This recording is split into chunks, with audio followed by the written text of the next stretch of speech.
राधे राधे महाराज जी, आपके चरणों में कोटि कोटि प्रणाम।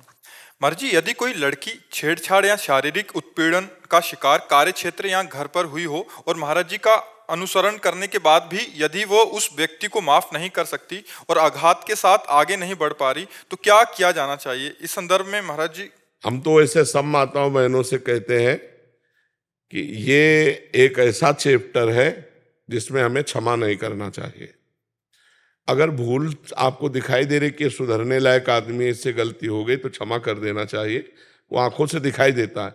अगर ये पता चले कि चाहे वो पिता हो, चाहे वो रिश्तेदार हो, चाहे वो टीचर हो, चाहे वो कोई भी हो, चाहे हम कहीं नौकरी करते हो वो व्यक्ति हो, यदि ऐसा हमें बार बार प्रताड़ित किया जाता है तो हमें रिपोर्ट कर देनी चाहिए और हमें सरकारी सहयोग लेकर उसे दंडित करना चाहिए, क्षमा नहीं करना चाहिए। एक जगह तक क्षमा ठीक है, अगर लड़कियां क्षमा करने की बात सोचे तो आते दिन पीछे 4 लोग पड़े रहेंगे।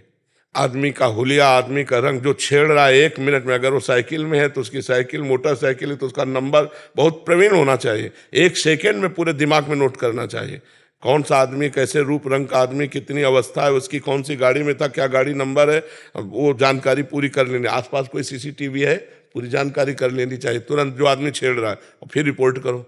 अपने आप डंडा चलेगा अपने आप उनको, और ऐसे चाहिए। लेकिन इतने लोग हैं आजकल कि किसी बहन बेटी को कोई छेड़ रहा है, वो मोबाइल से भले पिक्चर बना लेंगे और चले जाएंगे।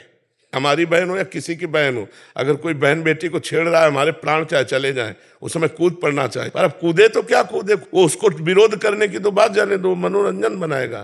तो हमें लगता है माताओं बहनों को, अगर एक बार कहीं ऐसा नजर आता है कि पहली बार इससे गलती हुई और इसे क्षमा कर देने से आदमी सुधर जाएगा, तो क्षमा कर देना चाहिए, नहीं फिर दबा के नहीं रखना चाहिए, क्योंकि उससे गंदगी बढ़ती चली जाएगी और आपका हृदय जलता चला जाएगा। अगर कोई पारिवारिक सदस्य है या कोई जहां आप काम करते हैं तो उसको एक बार सचेत कर दें कि अगर दोबारा आपने किया तो आप बहुत ही समस्या में फंस जाएंगे। महाराज जी, जब वो सिचुएशन आता है तो इतना भयभीत कर देता है कि आप कुछ कर ही नहीं पाते हो। नहीं, कैसे भयभीत कर देता है?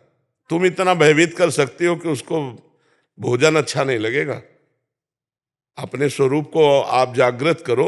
आप इतना भयभीत कर सकते हो कि आपको केवल मुझे छेड़ा, इतनी बात में कानून उसको धर लेगा, इतनी बात पे कानून धर लेगा, मुझे छेड़ा, और कहीं अगर छेड़ा तो फिर तो और कानून आगे है।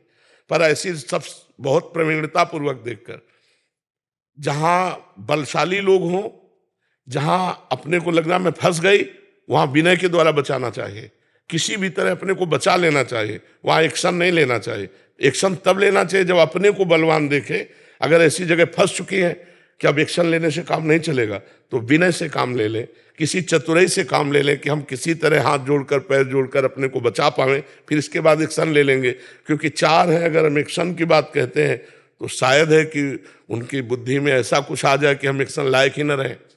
हो सकता है कभी ऐसी परिस्थिति किसी के साथ ना घटे, पर कभी अगर ऐसी घटना हो तो हाथ जोड़कर, पैर जोड़कर मैं कभी किसी से कुछ नहीं कहूँगी, मैं कभी नहीं कहूँगी। ऐसा विश्वास दिलाकर यदि अपने प्राण बचाए जा सके तो बाद में तो दंड दिया जा सकता है, लेकिन उस समय जहाँ अपनी समस्या फंस रही हो तो किसी भी तरह अपने को बचाने की चेष्टा करनी चाहिए, भगवान से प्रार्थना करनी चाहिए। क्योंकि बहुत नीच प्रवृत्ति के लोग हैं, तो बहुत ऐसी घटनाएं तो विचलित कर देती हैं। पर जहाँ तक हो सके अपने को बचावे।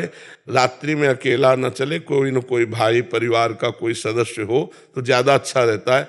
अकेला चलने पर घटनाएं होने की ज़्यादा संभावना होती है, क्योंकि रात्रि में जैसे लोग ऐसे बुद्धि वाले हों और वो देखें तो उनका भाव बिगड़ सकता है। अगर कोई साथ में है तो ठीक रहता है।